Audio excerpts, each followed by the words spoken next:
ರಾಜೀನಾಮೆ ನೀಡ್ತಾ ಇದ್ದ ಹಾಗೆ ಕಾಂಗ್ರೆಸ್ ಪಕ್ಷದ ವಿರುದ್ಧವೇ ಹರಿಹಾಯ್ದಿದ್ದಾರೆ ರವೀಂದ್ರ ಅವರು. ಕಾಂಗ್ರೆಸ್ ಪಕ್ಷದಲ್ಲಿ ಟಿಕೆಟ್ ಸಿಗಬೇಕು ಅಂದ್ರೆ ದುಡ್ಡೇ ಮಾನದಂಡ ಅನ್ನೋ ಗಂಭೀರ ಆರೋಪವನ್ನ ಕೂಡ ಮಾಡಿದ್ದಾರೆ. ಕಾಂಗ್ರೆಸ್ ವಿರುದ್ಧ ಮನಿ ಬಾಂಬ್ ಎಸೆದಿದ್ದಾರೆ ರವೀಂದ್ರ. ಇವರಿಗೆ ದುಡ್ಡು ಕೊಡುವಷ್ಟು ಲಂಚ ನಾನು ಹೊಡೆದಿಲ್ಲ. 7 ಶಾಸಕರಿದ್ದಾರೆ, ದುಡ್ಡು ಇರುವವರು ಗೆಲ್ತಾರೆ ಅನ್ಕೊಂಡಿದ್ದಾರೆ. ಈ ವಿಚಾರಕ್ಕೆ HD ಕುಮಾರಸ್ವಾಮಿ ಎಡವಟ್ಟು ಮಾಡಿಕೊಂಡಿದ್ರು ಅಂತ ಹೇಳಿ ಕಾಂಗ್ರೆಸ್ ಸರ್ಕಾರದ ವಿರುದ್ಧ ರವೀಂದ್ರ ವಾಗ್ದಾಳಿ ನಡೆಸಿದ್ದಾರೆ.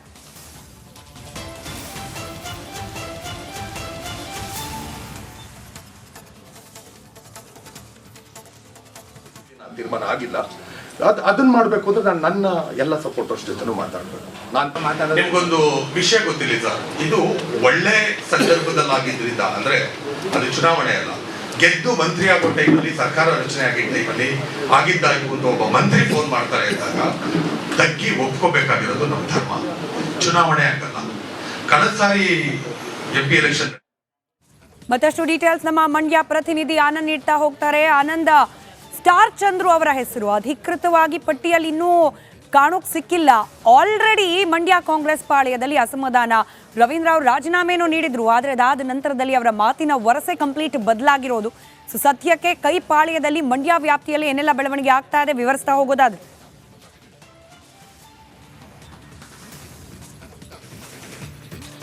ಸ್ಮಿತಾ, ಉದ್ಯಮಿ ಸ್ಟಾರ್ ಚಂದ್ರ ಅವ್ರಿಗೆ ಮಂಡ್ಯ ಲೋಕಸಭಾ ಕ್ಷೇತ್ರದ ಟಿಕೆಟ್ ಕನ್ಫರ್ಮ್ ಆಗಿರುವಂಥದ್ದು. ಅಧಿಕೃತ ಘೋಷಣೆ ಒಂದೇ ಬಾಕಿ ಇದೆ. ಈಗಾಗಲೇ ಕಾಂಗ್ರೆಸ್ನ ಶಾಸಕರು ಹಾಗೂ ಕೆಲವು ಕಾಂಗ್ರೆಸ್ನ ಮುಖಂಡರು ಅವ್ರನ್ನ ಕರ್ಕೊಂಡು ಕ್ಷೇತ್ರ ಸುತ್ತೋದು ಜೊತೆಗೆ ಪ್ರಚಾರವನ್ನೇ ಆರಂಭಿಸಿದ್ದಾರೆ. ಇವತ್ತು ಕೂಡ ಬಸರಾಳು ವ್ಯಾಪ್ತಿಯಲ್ಲಿ ಸ್ಟಾರ್ ಚಂದ್ರ ಅವರು ಸಭೆಗಳನ್ನು ಮಾಡೋ ಮೂಲಕ ಚುನಾವಣೆಗೆ ರೆಡಿ ಆಗ್ತಾ ಇದ್ದಾರೆ.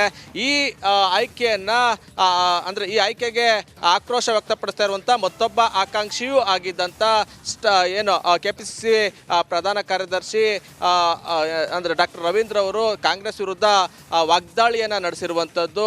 ಏನು ಕಳೆದ ವಿಧಾನಸಭಾ ಚುನಾವಣೆಯಲ್ಲೇ ಮೇಲುಕೋಟೆ ಕ್ಷೇತ್ರದಿಂದ ಕಾಂಗ್ರೆಸ್ ಟಿಕೆಟ್ ಆಕಾಂಕ್ಷಿ ಆಗಿದ್ರು. ಆ ಕಳೆದ ವಿಧಾನಸಭಾ ಚುನಾವಣೆ ಸಂದರ್ಭದಲ್ಲಿ ದರ್ಶನ್ ಪುಟ್ಟಣ್ಣಯ್ಯ ಅವರಿಗೆ ಕಾಂಗ್ರೆಸ್ ಬೆಂಬಲ ಕೊಡ್ತು. ಆಗಲೂ ಕೂಡ ಏನು ಇವರನ್ನ ಚರ್ಚೆ ಮಾಡಿ ಜೊತೆಗೆ ಇವರನ್ನ ವಿಶ್ವಾಸಕ್ಕೆ ತೆಗೆದುಕೊಳ್ಳದೆ ಏಕಾಏಕಿ ಅವ್ರಿಗೆ ಬೆಂಬಲವನ್ನು ಕೊಟ್ಟಿದ್ರು. ಆಗಲೂ ಕೂಡ ಅವರು ಅಸಮಾಧಾನ ಹೊರ ಹಾಕಿದ್ರು. ಅದಾದ ಬಳಿಕ ಕಾಂಗ್ರೆಸ್ ಪಕ್ಷವನ್ನ ಜೊತೆ ಸೇರಿ ಕೆಲಸವನ್ನ ಮಾಡ್ತಾ ಇದ್ರು. ಆದರೆ ಲೋಕಸಭಾ ಚುನಾವಣೆ